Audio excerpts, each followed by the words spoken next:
வாங்க ஃப்ரெண்ட்ஸ், நம்ம வீட்டில் இன்றைக்கி என்ன செய்யலான்னு பார்க்கலான்னா கருவாடு தொக்கு செய்ய போகிறேன். பாருங்கள், எண்ணெய் ஊற்றிருக்கேன், கடுகு போட்டிருக்கேன்,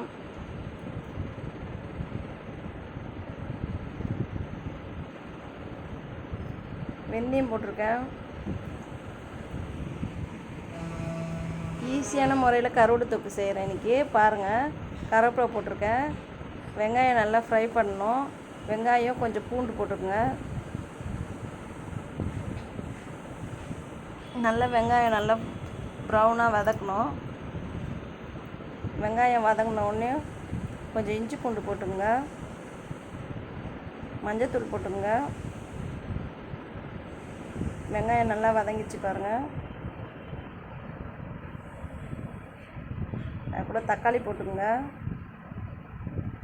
தக்காளி நல்லா வதக்கிங்க. இஞ்சி பூண்டு கொஞ்சமாக போடுங்க, நிறைய போட்டுறாதீங்க இஞ்சி பூண்டு. சூப்பராக இருக்கும் இந்த கிளைமேட்டுக்கு, மழை பெய்யுதில்ல, அதுக்கு கருவாடு தொக்கு செஞ்சு சாப்பிட்றோம் பாருங்கள். நல்லா தக்காளி நல்லா வதங்கின பிறகு கத்திரிக்காய் போட்டுக்குங்க. உங்களுக்கு என்ன காய் வேணுமாலும் போட்டுங்க. எனக்கு கத்திரிக்காய் போடணுன்னு தோணுச்சு, அதனால் கத்திரிக்காய் போட்டுருக்கேன். கத்திரிக்காய் கூட போடாத செஞ்சால் கூட நல்லாயிருக்கும். மிளகாத்தூள் போட்டிருக்கேன், வீட்டு மிளகாத்தூள் தான். நல்லா ஃப்ரை பண்ணிக்கங்க, அந்த மிளகா வாசனை போகணும். கத்திரிக்காய் நல்லா வதங்கின பிறகு மிளகாத்தூள் போட்டு நல்லா ஃப்ரை பண்ணிக்கங்க. இப்போ புளி கரைச்சி ஊற்றிக்கலாம்.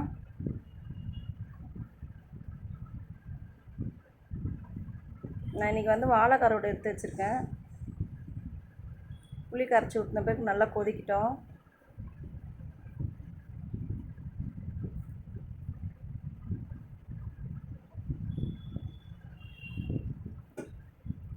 நல்லா கொதித்த பிறகு வாழை கருவாடு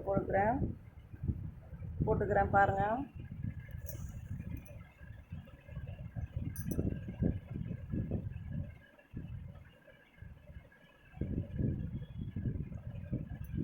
சூப்பரான ஈஸியான முறையில் கருவாடு தொக்கு செஞ்சுருக்கேன் பாருங்கள். கமெண்ட் பண்ணுங்கள், ஷேர் பண்ணுங்கள், பெல் பட்டனை ஏற்றுங்க. பாய்.